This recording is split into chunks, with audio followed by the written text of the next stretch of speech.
Hello, my friends. Welcome back to Desire Dialogues. It's your girl, sex coach Lauren.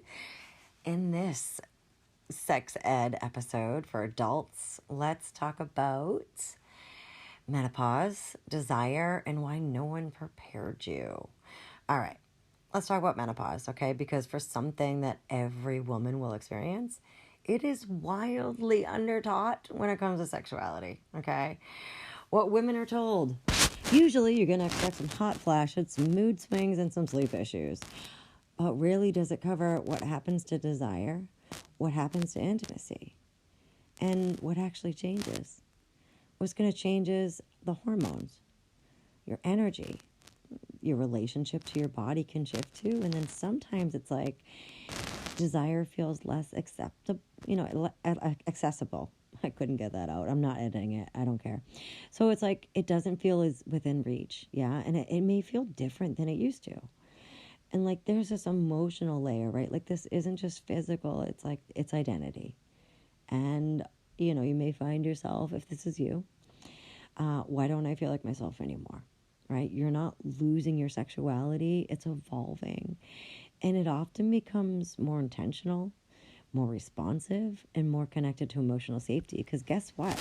You're done people pleasing. That's what's the coolest thing about menopause is what I've seen. It's like, I'm done, people pleasing. I'm done, making myself uncomfortable. Like, I'm just going to say it. I'm not going to filter this, There's a lot of identity shift in this for sure. And that's the thing. And it's like, instead of trying to get back how you used to feel and how it used to feel, right?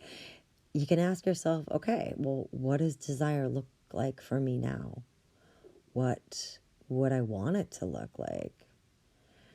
And this phase isn't the end of intimacy, all right? It's a doorway into it, all right? So if we talk about menopause in stages, there's 3 stages: perimenopause, and then menopause, and then postmenopause. That's it.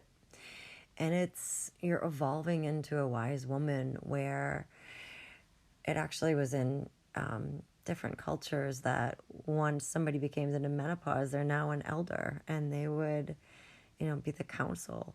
So it's just look at the history of what wise women have taught you. All right, and this isn't an end, it's just you're starting a different life phase, right? You're leveling up. So a lot of the times I've had clients feel a little different. There's different things you can do, okay? Hormone replacement therapy is totally your call. There's a lot of good research about it, and there was a lot of bad research about it until it was fixed. That wasn't the case about it causing cancer. It does not. There's also numerous types now. And there's a huge movement because you know what? half the friggin' people on this earth are women who are suffering. Yet there is so many pills for erectile dysfunction, right? So here's the thing: if you're having difficulty, you're not alone. I hope that this episode makes you just maybe look at it a little different. What do I need now? And put no shame on what those things are, because it's okay. Maybe talk to your doctor about different things that could be more comfortable. Definitely check out some lubes. I would recommend a hybrid lubrication. A hybrid lubrication is going to be a lightweight silicone and water-based. So what happens is, if the tissue is different, right, the tissue is going to be less elastic. I can't even say the words. So, and also, too, it's going to be a little bit harder for it to make its own natural lubrication. This is just a common thing in the vagina. It happens, and it's totally okay.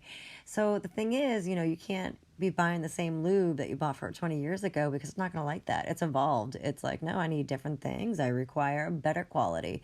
So a hybrid is really, really good. That's going to be mostly water-based and then lightweight silicone. So the thing is, with the water-based lube, if you use lube and it's drying up immediately, it's probably because it's water-based, and then the body isn't making enough of its own water to actually keep it wet. All right, water requires water. That's how water-based works. That's why water-based is not recommended for anal, because your anus is not a self-lubricating orifice. If it is, please go to the doctor, right? But yeah, I definitely suggest a hybrid. I got you. I also sell sex toys. So I got all the lube. I got all the knowledge. I got you. You're not alone. And my friends, stay vintage. Stay growing. Stay evolving. But lean into what it is that you want and all the things you don't. And let's figure out how to communicate that. You deserve clarity, and you deserve to meet yourself where you are in this next chapter, right? Until next time.